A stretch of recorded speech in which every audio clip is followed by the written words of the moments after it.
Baby.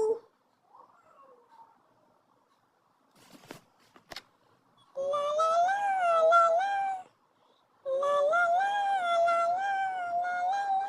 এ বাবা, আমি সেই চুটকির মতো লাগছে ভীমের। So this is my final look guys. Current চলে গেছে, দেখো কত স্ট্রাগল করে ভিডিওটা বানিয়েছি আমি গরমেতে। ইস, একদমই মেকআপটা ভালো হয়নি। সো গাইস, আমাকে একটা গ্রিন হার্ট দিয়ে তোমরা সেভ করে নাও প্লিজ। সো এরকম যদি চ্যালেঞ্জ তোমরা দেখতে চাও তাহলে কমেন্ট করতে পারো এরপর কোন সবজি দিয়ে আমি মেকআপটা করব। সো আজকের মতো টাটা, দেখা হচ্ছে নেক্সট কোনো ভিডিওতে, বাই।